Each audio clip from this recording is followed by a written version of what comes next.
और अब अगली रिपोर्ट, अब वक्त है जो कहेंगे सच कहेंगे में तीसरे सेगमेंट का। इसमें हम विश्लेषण करेंगे कि तमिलनाडु की सियासत में एक फिल्मी सितारे जोसेफ विजय चंद्रशेखर उर्फ थलपति विजय के इतिहास रचने का। ऐसा इतिहास जो न कभी सुपरस्टार थलाइवा यानी रजनीकांत बना पाए और ना ही यूनिवर्सल हीरो कमल हासन रच पाए। करुणानिधि से लेकर एमजी रामचंद्रन तक की सियासी विरासत को कुचलते हुए विजय तमिलनाडु के सुपरस्टार मुख्यमंत्री बनने जा रहे हैं।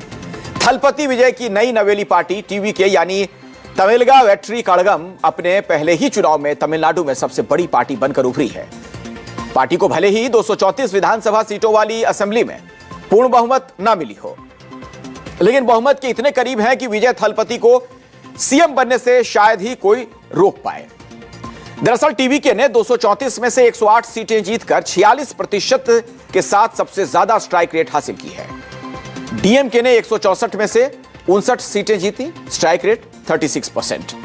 और एआईएडीएमके की बात करें तो 170 में से 47 सीटें मिली और स्ट्राइक रेट 27.67%। कांग्रेस ने 28 में से 5 सीटें हासिल की, 17.8% स्ट्राइक रेट। बीजेपी का प्रदर्शन सबसे कमजोर रहा। पार्टी 27 सीटों पर चुनाव लड़कर सिर्फ एक ही जीत हासिल कर सकी और स्ट्राइक रेट की बात करें तो महज 3.4%। 1967 के बाद पहली बार तमिलनाडु में द्रविड़ मुनेत्र कड़गम और एआईएडीएमके के अलावा किसी तीसरी पार्टी की सरकार बनेगी। इस बार विजय की लहर कितनी मजबूत थी, इसका अंदाजा आप इसी से लगा सकते हैं कि खुद सीएम स्टालिन समेत 34 मंत्रियों में से 15 मंत्री चुनाव हार गए।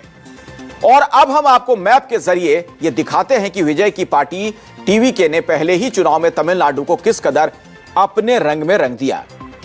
तो इस मैप में गुलाबी रंग की सीटें टीवीके की हैं। विजय की पार्टी टीवीके ने तमिलनाडु की हर इलाके में सीटें जीती हैं और सबसे अधिक दबदबा उत्तर और खासतौर पर जो तटीय इलाके वहां पर रहा। मध्य तमिलनाडु में भी उसे खूब सीटें मिली। नक्शे में हरा रंग डीएमके का है, जिसने ज्यादातर सीटें दक्षिणी इलाकों में जीती हैं, जबकि एआईएडीएमके को मैप पर आप भूरे रंग में देख सकते हैं, जिसे अधिकतर सीटें उत्तर मध्य क्षेत्र में मिली हैं। तो टीवीके को मिली सीटें बहुमत से 10 कम है। तमिलनाडु में बहुमत के लिए 118 का आंकड़ा जरूरी होता है, ये जो मैजिकल फिगर है। ऐसे में विजय की पार्टी ने समर्थन के लिए कांग्रेस पार्टी से बात की है। Tamil Nadu political situation, basically post-election scenario. Honorable Congress President Mallikarjuna Kharge ji, LOP Lok Sabha Rahul Gandhi ji, in charge Girish Choudhary ji was there.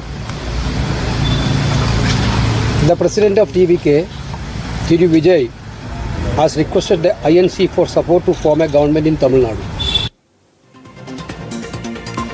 विजय की पार्टी का यह पहला विधानसभा चुनाव था और अपने पहले ही चुनाव में विजय ने ऐसा कमाल कर दिखाया कि मुख्यमंत्री एमके स्टालिन से लेकर डीएमके, एआईएडीएमके के कई पुराने और दिग्गज नेताओं की रणनीति को मात देते हुए पहली बार में ही प्रदेश की सत्ता पर कब्जा जमा लिया उन्होंने। तो सवाल है कि आखिर विजय को इतनी जल्दी इतनी बड़ी जीत कैसे मिली। दरअसल विजय की यह जीत उनके स्टारडम की ही जीत मानी जा रही है। विचारधारा, पार्टी, चुनावी गुणागणित, लोक लुभावन वादे सब पीछे रह गए। विजय का थलपति यानी सेनापति का कल्ट फिगर इन सबको पछाड़कर आगे निकल गया। विजय तमिल फिल्मों में मौजूदा दौर के सबसे बड़े स्टार हैं। करियर के पीक पर रहते हुए राजनीति में एंट्री की, लेकिन सुपरस्टार रजनीकांत और कमल हासन से सीख लेते हुए उन्होंने पॉलिटिकल एंट्री के साथ ही फिल्मों से संन्यास ले लिया था। तो थलपति विजय ने भले ही 2 साल पहले पार्टी बनाई हो, लेकिन वो अपने फैन क्लब के जरिए 20 साल से सोशल वर्क कर रहे थे। दरअसल तमिलनाडु में फैन क्लब कल्चर बहुत बड़ा है। विजय के तमिलनाडु में सैकड़ों फैन क्लब हैं, यानी fan club TVK party structure में बदल गए और उनके लाखों फैन ही कार्यकर्ता बन गए। तो तमिलनाडु में मुस्लिम और क्रिश्चियन मिलाकर करीब 12% हैं और अब तक वोट बैंक ये डीएमके के पास था। और अब खबरों में हम आगे बढ़ेंगे और अभी की हेडलाइंस पर एक नजर डाल लीजिए।